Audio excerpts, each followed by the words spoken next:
नाजरीन आदाब। मौलाना आज़ाद national Urdu university के इस तालीमी प्रोग्राम में मैं मोहम्मद अफरोज़ आलम आप सभी का खैर मकदम करता हूँ। नाजरीन, आज का ये तालीमी प्रोग्राम बीएड साल अव्वल के तलबा के लिए है। नाजरीन, आज के उन्वान जो है हमारा तालीमी नफ्सियात के मज़मून में कोहलर का बसीरती इक्तिसाबी नज़रिया, यानी जिसे हम कोहलर्स इनसाइट थ्योरी ऑफ लर्निंग के नाम से भी जानते हैं। इस मौजू पर गुफ्तगू करने के लिए हमारे साथ जो शख्सियत मौजूद है आज स्टूडियो में, डॉक्टर मोहम्मद मुशाहिद साहब, जो कि मौलाना आज़ाद नेशनल उर्दू यूनिवर्सिटी के शोबे तालीम व तरबियत में एसोसिएट प्रोफेसर हैं। डॉक्टर मुशाहिद साहब, मैं स्टूडियो में आपका खैर मकदम करता हूँ। शुक्रिया। बाकायदा गुफ्तगू के आगाज़ करने से कबल ये बेहतर मालूम होता है कि मैं आज की इस गुफ्तगू का कुछ तरतीब आपको बताता चलूँ। सबसे पहले कोहलर के बसीरती इक्तिसाब के नज़रियात के बारे में मालूमात हासिल करेंगे। हम ये जानने की कोशिश करेंगे सर से कि इक्तिसाबी नज़रियात के मुख्तलिफ़ मराहिल क्या थे। फिर कोहलर के मुख्तलिफ़ मराहिल के बाद जो उन्होंने उसूल वज़ा किए, उन उसूल को समझने की कोशिश करेंगे और फिर उन उसूलों की बुनियाद पर जो मुख्तलिफ़ तालीमी मुज़मिरात पेश किए गए और तालीम व तदरीस में उसकी क्या अहमियत है, ये भी डॉक्टर मुशाहिद साहब से जानने की हम पूरी कोशिश करेंगे। तो आइए सबसे पहले डॉक्टर साहब से हम जानने की कोशिश करते हैं कि डॉक्टर साहब ये बताएं हमारे तलबा को कि कोहलर का इक्तिसाबी नज़रिया क्या था। जैसा कि नाम ही से वाज़े है और जाहिर है जी कि इनसाइट यानी कि समझ-बूझ, जी फ़हम, इदराक, कॉग्निशन, सीखने वाला अपने जहन का, अपने दिमाग का, अपने सूझ का, अपने बूझ का इस्तेमाल करता है और जिस विषय को वो सीखना चाहता है वो सीखता है। अब इस नज़रिए के बैकग्राउंड को मैं थोड़ा सा आपसे जो है बताना चाहूँगा कि चूँकि ये नज़रिया एक माहिर नफ्सियात के नाम से मंसूब है जिनका नाम है कोहलर। कोहलर बुनियादी तौर पर जर्मनी के माहिर नफ्सियात थे जी और वो मुख्तलिफ़ जानवरों पर इक्तिसाबी नज़रिए को पेश करने के लिए तजर्बात कर रहे थे और इस सिलसिले में उनका एक जो है गिरोह था, यानी कि ग्रुप था जी और उस ग्रुप को कोहलर ने गेस्टाल्ट साइकोलॉजिस्ट के नाम से मौसूम किया। जी इसमें खुसूसियत के साथ आपके साथ दो और साथी शामिल थे जिनका नाम जो है कोफका और वर्देमर है। यानी कि कोहलर, कोफका और वर्देमर। अच्छा। और ये माहिर नफ्सियात का ग्रुप अपने आप को गेस्टाल्ट साइकोलॉजिस्ट के नाम से मौसूम किया। अच्छा अच्छा। अब सबसे पहले मैं आपको गेस्टाल्ट का मतलब मैं बता दूं, जी जी क्योंकि इसी लफ्ज़ के पीछे इस पूरे जो है नज़रिए की स्पिरिट है, रूह है। गेस्टाल्ट बुनियादी तौर पर जर्मन का नाउन लफ्ज़ है जिसका मतलब है एन ऑर्गेनाइज्ड होल, यानी कि एक मुकम्मल तंजीम। अच्छा, एक मुकम्मल तंजीम। जी। अब आइए इसी की बुनियाद पर हम इस नज़रिए को हम आगे जो है समझने की कोशिश करते हैं। एक मुकम्मल तंजीम से ये मुराद है कि सीखने वाला जब किसी भी मसाइल में, किसी भी सिचुएशन में पड़ता है तो वो उस माहौल का बतौर मजमूई वो जायज़ा लेता है जी और फिर वो अपने इदराक का, अपने फ़हम का और अपने दिमाग का और सूझबूझ को इस्तेमाल करके उस शय को सीखता है। और इसमें ऑर्गेनाइज भी है, तंजीम यानी कि मुनज़्ज़म। ये इक्तिसाब या ये नज़रिया इक्तिसाब के सिलसिले में एक तंजीम की बात करता है, यानी कि इक्तिसाब एक हैफिज़र्ड मैनर में नहीं होती, एक मुनज़्ज़म तौर पर होती है, एक सिस्टमेटिक वे में होती है। और सीखने वाला जिस भी चीज़ को सीखना चाहता है वो अपने कॉग्निशन का, बसीरत का, जैसे आपने कहा ना बसारती या जो है बसीरती इक्तिसाब, जी जी अपने बसारत का, अपने फ़हम का इस्तेमाल करता है। चूँकि इनसे पहले जितने भी जो है नज़रिया पेश किए गए उसमें बसीरत की कोई भी बात नहीं थी। अच्छा। जैसे कि इससे पहले जो है थॉर्नडाइक ने ट्रायल एंड एरर, सही और ख़ता का नज़रिया पेश किया। पाउलो ने कंडीशनिंग जो है नज़रिया पेश किया। स्किनर ने ऑपरेंट जो है जो कंडीशनिंग की बात की, लेकिन इन्होंने कोहलर ने एक नई बात की कि इंसान चूँकि अशरफुल मखलूक़ात कहलाता है और ये अशरफुल मखलूक़ात का दर्जा इंसान को सिर्फ इसीलिए है कि उसके पास समझ बूझ है, वो किसी चीज़ को सीखता है, समझता है, तो अपने समझ को, अपने बूझ को, अपने फ़हम का इस्तेमाल करके वो सीखता है।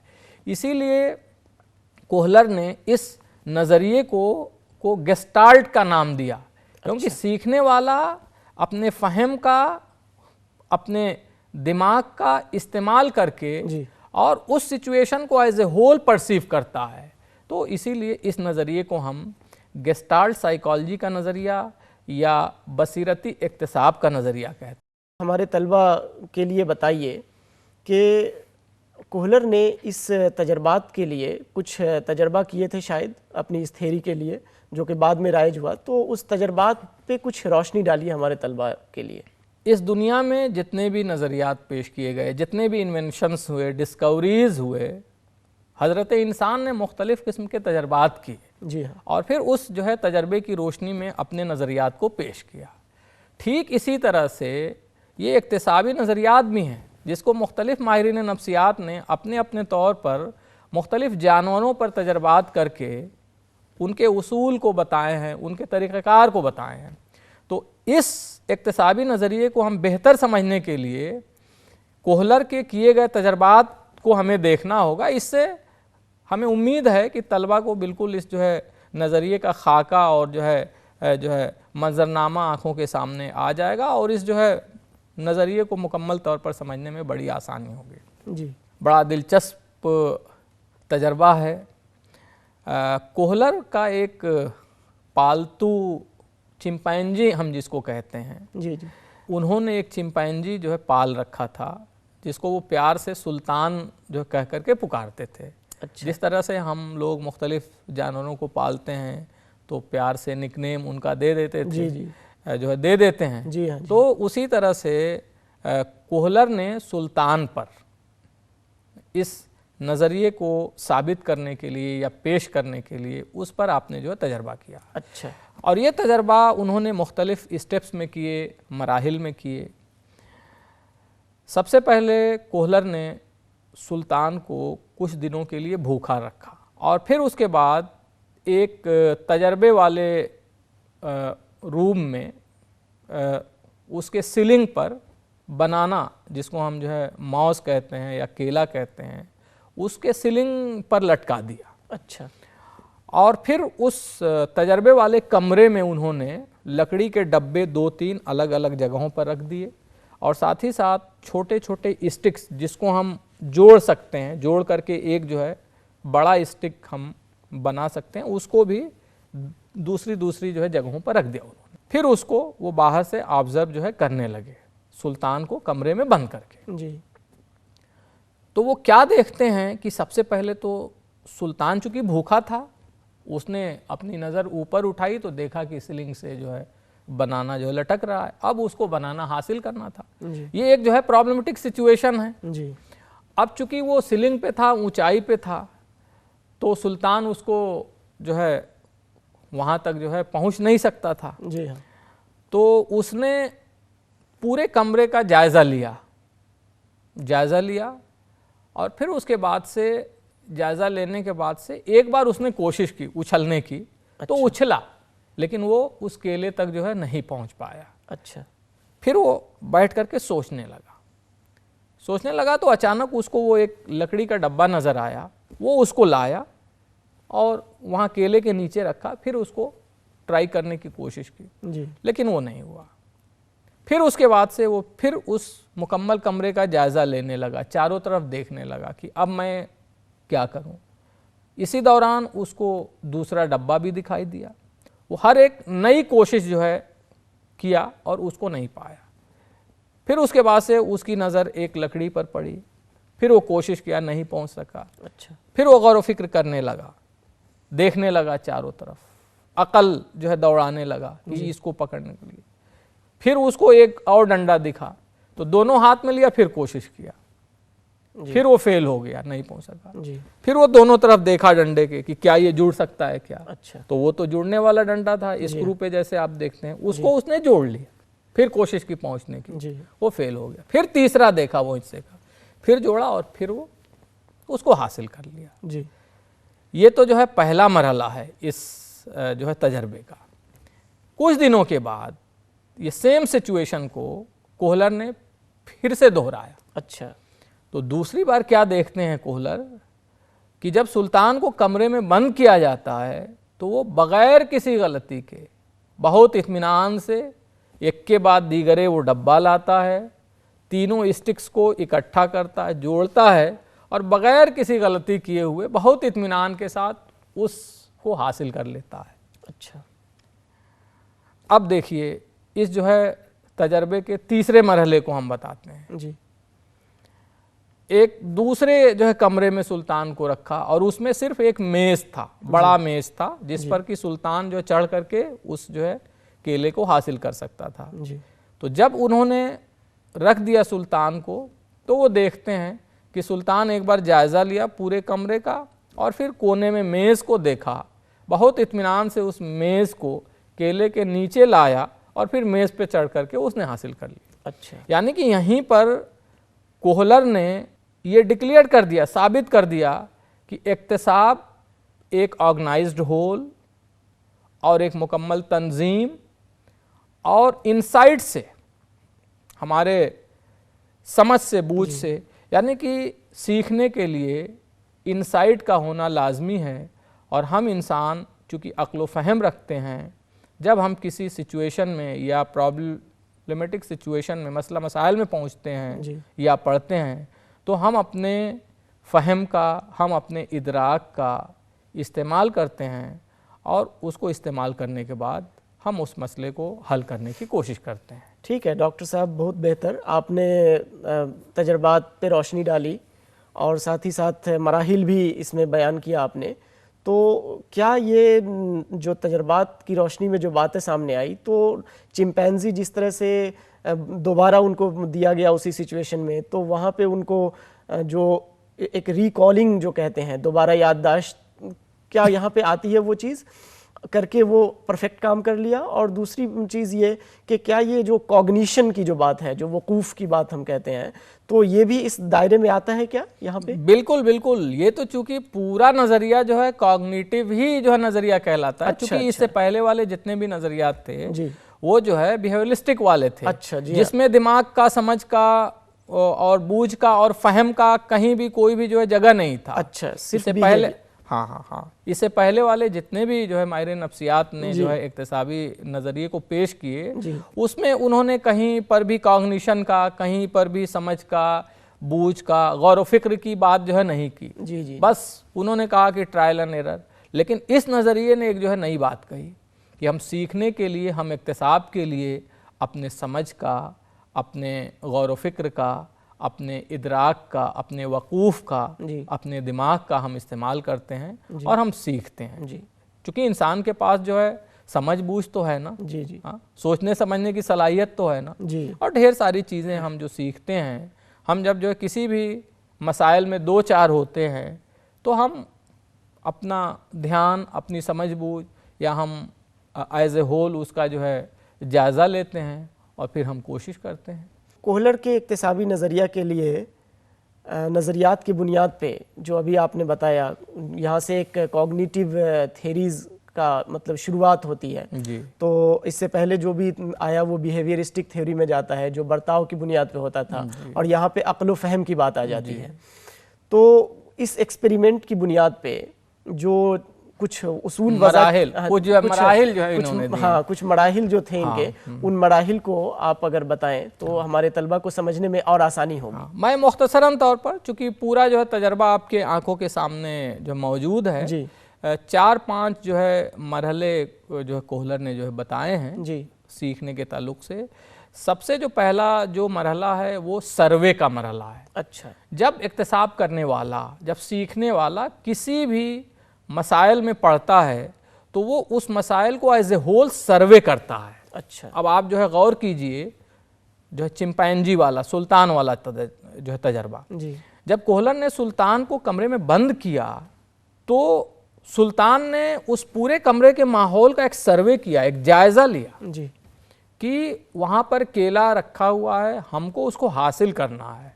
उसने चारों तरफ नज़र दौड़ाई कि हम इस तक जो है कैसे पहुँच सकते हैं। अगर आपने कभी गौर किया होगा कि आम जो बंदर होते हैं जी जिनको हम जो है गली कूचों में देखते हैं, मैंने तो महसूस किया है क्योंकि मैं जो है नफ्सियात का तालिब इल्म हूँ, जी तो आपने ये देखा होगा कि एक टहनी से या एक दीवार से दूसरी दीवार पर अगर बंदर को कूदना होता है तो पहले वो एक बार ट्रायल लेता है, एक बार पॉज लेता है, देखता है कि क्या मैं उस पर जो है कूद पाऊंगा कि नहीं। अगर उसने लाइन लेंथ देख लिया, टाइमिंग देख लिया कि हाँ मैं कूद सकता हूँ तो कूदता है, नहीं तो हम ये देखते हैं कि वो और करीब वहाँ पे जाता है, फिर वहाँ से कूदता है। अच्छा। यानी ये इसलिए है कि यहाँ पर अक्ल की, समझ की और बूझ का इस्तेमाल हो रहा है। अच्छा। कि क्या हम जो मसला है, जहाँ तक हमको जो है हदफ है पहुँचना है, उसको पहुँचने के लिए क्या हम जो है एक वो सर्वे करता है जी। और फिर जो दूसरा मरहला है उसमें झिझक होती है कि आया कि हम ये काम करने जा रहे हैं तो ये जो कामयाब होगा कि नहीं होगा। जी। जिस तरह से जो है सुल्तान चिंपांजी जो है झिझकता है, देखता है, झिझकता है ना, पॉज लेता है, फिर वो इस तरह से करने की कोशिश करता है। तो ये जो है सेकंड है मरहला कि सर्वे करने के बाद से उस मकसद को हासिल करने के लिए, वहाँ तक जो है पहुँचने के लिए वो झिझकता है। अच्छा। और फिर उस झिझक के बाद वो एक कोशिश करता है। ओके। और जब जो है पहली कोशिश उसकी फेल हो जाती है तो बसीरती इक्तिसाब का सीखने वाला या जो भी लर्नर है, सीखने वाला जो अपने अक्ल से, फहम से सीखता है जी। वो जो एक गलती या एक कोशिश जो गलत हो गई उसको फिर से दोहराता नहीं।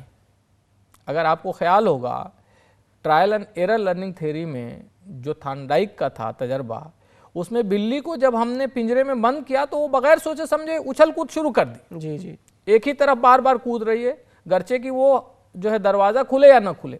लेकिन यहाँ पे चूंकि बसीरती इक्तिसाब है, इसमें एक किस्म की गलती को दोहराया नहीं जाता है। अच्छा। अगर उसने एक डब्बे पर चढ़ करके हासिल करने की कोशिश की तो अब वो अगर वो फेल हो गया तो फिर अब दोबारा वो कोशिश नहीं करेगा, बल्कि वो एक नई कोशिश जो है करने की कोशिश करेगा और इसके लिए वो मुकम्मल जायज़ा लेगा जी। और फिर उसके बाद से वो एक नई कोशिश इस तरह से वो हर एक मरहले के बाद नई कोशिश करता रहेगा, जिस तरह से सुल्तान ने किया। जी। सबसे पहले एक डब्बे को लाया, फिर दूसरे कोने में दूसरा डब्बा दिखा वो लाया, फिर तीसरी बार जो तीसरा डब्बा लाया, चौथी बार स्टिक को एक बार स्टिक को लाया एक, फिर उससे नहीं तो फिर देखा चारों तरफ कि क्या और स्टिक है क्या, दूसरी स्टिक पे जो नज़र पड़ी उसकी, फिर वो ला लिया। इसी तरह से वो तीसरी स्टिक लाया, फिर उसको जोड़ता है और फिर इस तरह से। और लास्ट में ये मरहला तब तक चलता रहता है जब तक कि उस मसले को जो हल ना कर ले या उस चीज़ को सीख न ले या उस जो हदफ को हासिल न कर ले, जिस तरह से सुल्तान के केस को हमने देखा। जी। गोया के डॉक्टर साहब इसके जो मराहिल हैं, सबसे पहले आपने बताया कि सर्वे का है, उसके बाद जो झिझक है, यानी पॉज कहेंगे उसको। हाँ, पॉज भी कह सकते हैं, ठहर जाना। बिल्कुल जी, बिल्कुल, जी। और उसके बाद फिर जो गलती एक मर्तबा कर चुके हैं उसको नहीं दोहराना। तो ये एक तरह से वहाँ पे नई कोशिश, रिकॉलिंग आती है और नई कोशिश करके पुख्तगी के साथ उस काम को अंजाम देते हैं। इस तजर्बात की रोशनी में कोहलर ने कुछ उसूल भी वज़ा किए हैं। जी जी जी। तो उन उसूलों पर आप ज़रा अपनी रोशनी डालिए ताकि हमारे तलबा और तालिबात को वो उसूल समझ में आए कि इसकी बुनियाद पे किन किन उसूल को वज़ा किए गए। अपने तजर्बात की बुनियाद पर कोहलर ने इक्तिसाब के कुछ उसूल बयान किए हैं जी, जिसमें सबसे पहला उसूल है तंजीम का उसूल। अच्छा, यानी ऑर्गेनाइजेशन। जैसे कि मैंने आपको पहले ही कहा जी कि ये इक्तिसाबी नज़रिया मुकम्मल तौर पर तंजीम की बात करती है, ऑर्गेनाइजेशन की बात करती है। यानी कि सीखने वाला मुनज़्ज़म अंदाज में सीखता है जी, ना, हैफेज़र्ड मैनर में नहीं सीखता है, ठीक है, बल्कि उसका एक मुनज़्ज़म तरीक़ा होता है, सिस्टमेटिक तरीक़ा होता है। जी हाँ। इसके बाद यकसानियत का उसूल, अच्छा, सिमिलरिटी का उसूल दिया। यानी कि एक जो है सिमिलर सिचुएशन में हम दूसरी चीज़ को बहुत आसानी से हम जो है समझ सकते हैं। जिस तरह से आपने जो है सुल्तान के तजर्बे को देखा, जी जी सुल्तान पर जो तजर्बा किया गया पहला, वो डब्बे पर था, स्टिक पर था। जी लेकिन जो दूसरा जो तजर्बा किया गया वो एक मेज़ पर था। जी हाँ लेकिन चूंकि उस जो सिचुएशन था उसमें सिमिलरिटी थी। जी सुल्तान भूखा था, सीलिंग पर जो बनाना था, डब्बा नहीं था लेकिन डब्बे की जगह पर मेज था। तो ये जो है सिमिलरिटी का उसूल है। और फिर इसके बाद से नज़दीक का उसूल है। जी बकौल कोहलर, कोई भी चीज़ अगर हम नज़दीक से सीखें तो हम उसको बेहतर तौर पर हम सीख सकते हैं। अच्छा मैं आपको तालमी जो है मुज़मिरात में जी। हम आपको जो है मिसालों के ज़रिए और हम वहाँ पर आपको जो वाज़े करेंगे। जी जी इसके बाद डायरेक्शन, सिमत का उसूल है। इसमें सीखने वाला एक डायरेक्शन के साथ सीखता है, विदाउट डायरेक्शन नहीं। जी डायरेक्शन जो है लेस नहीं सीखता है। जी जी जिस तरह से थॉर्नडाइक के नज़रिए में बिल्ली के उछलने कूदने का कोई डायरेक्शन नहीं था, जी जी वो इधर उधर उधर उधर। लेकिन सुल्तान एक सिमत के साथ, एक डायरेक्शन के साथ, हमने ये काम किया, इसमें नाकामी मिली, जी। तो अब हमें इस तरह से करना है, अब हमें इस तरह से करना है। और फिर आसानी, यानी कि इजीनेस। अच्छा जो चीज़ आसानी से सीखी जाए उसको हम बहुत जल्दी से सीख लेते हैं। तो ये 4-5 उसूल जो है वो जो है कोहलर ने दिए हैं, जिसमें सबसे पहला जो है वो जो है ऑर्गेनाइजेशन है, मुनज़्ज़म यानी या मुनज़्ज़म। तंजीम का है। जी उसके बाद से नज़दीक का है, जी उसके बाद से सिमत का है, जी उसके बाद से एकसानियत का है। जी। इन सब का हमारे तालीम व तदरीस के अमल में, जो दर्स व तदरीस हम करते हैं उसके अमल में इसका तालीमी मुज़म्मिरात या इसका क्या अमल दखल है, इस पे रोशनी डालिए और वजाहत कीजिए ताकि हमारे तलबा इस बात को और अच्छी तरह से इसकी मुज़म्मिरात को समझ सकें। कोई भी नज़रिया को पढ़ना या समझना सिर्फ उसके लिए नहीं काफ़ी है कि हम जो है तजर्बात को पढ़ लिए, समझ लिए उसूल, बल्कि दर्स व तदरीस में इसकी क्या अहमियत है। एक मुअल्लिम इस नज़रिए को अपनी तदरीस में कैसे अपना सकता है, कैसे शामिल कर सकता है, जिससे कि तलबा बेहतर से बेहतर सीख सकें, इक्तिसाब कर सकें। तो ये बीएड के मुतल्लिमीन के लिए, जो कि वुड बी टीचर हैं, मुस्तकबिल के जो है असातिज़ा हैं, जी हाँ, और इस नज़रिए की बुनियाद पर जब वो उस्ताद बन जाएंगे तो वो अपने तदरीस में इस नज़रिए की जो भी अहम जो है बातें हैं, जो कि अपने पढ़ाने में और तलबा को समझाने में और तलबा को पढ़ने में, जी तो इसके लिए हम आपको कुछ इसी जो है तजर्बे की बुनियाद पर या जो है कोहलर के पूरे जो है नज़रिए की बुनियाद पर कुछ बातें आपके सामने मैं रखना चाहूँगा।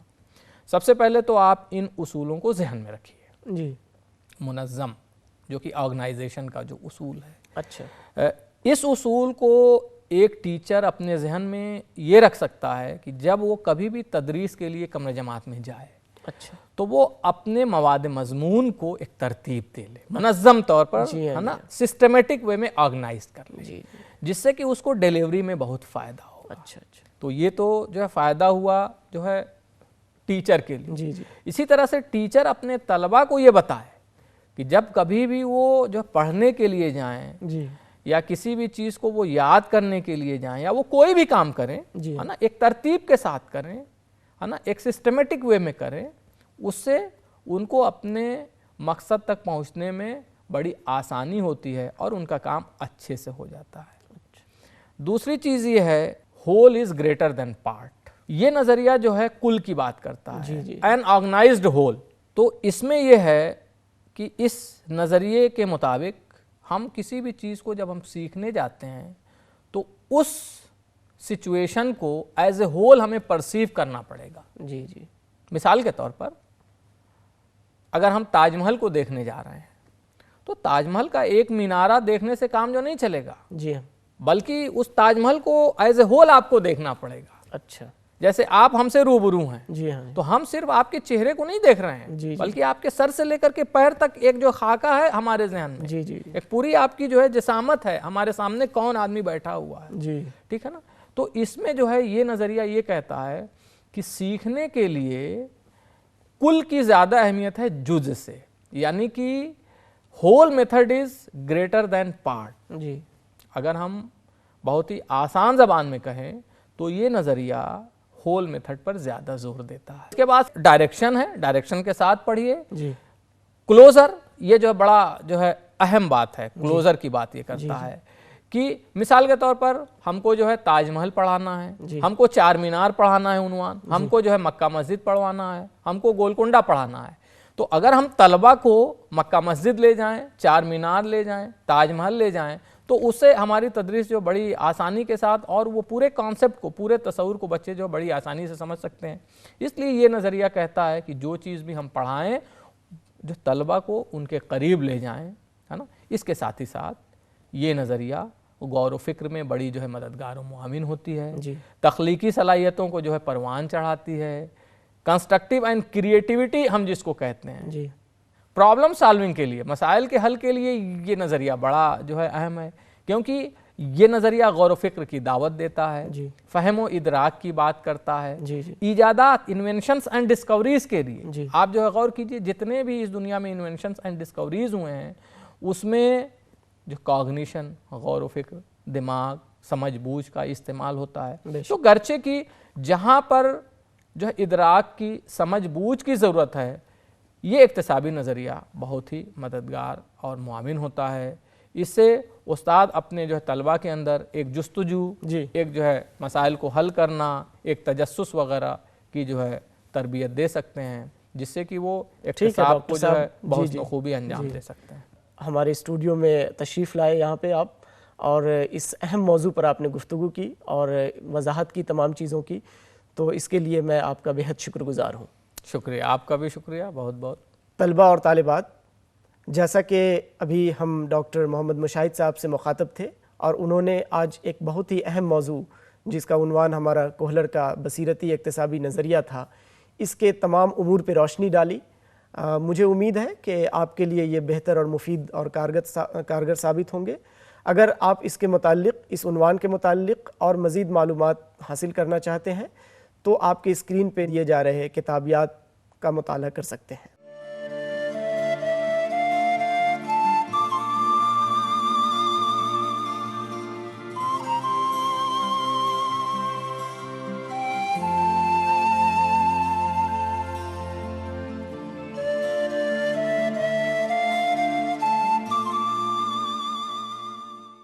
इसके अलावा आप मज़ीद तफसीलात अगर मालूम करना चाहते हैं तो निज़ामत फ़ासलाती तालीम मौलाना आज़ाद नेशनल उर्दू यूनिवर्सिटी से रब्ता कायम कर सकते हैं। फिर एक नए मौजू के साथ हम हाजिर होंगे, तब तक के लिए हमें इजाज़त दीजिए। आदाब, खुदा हाफिज़।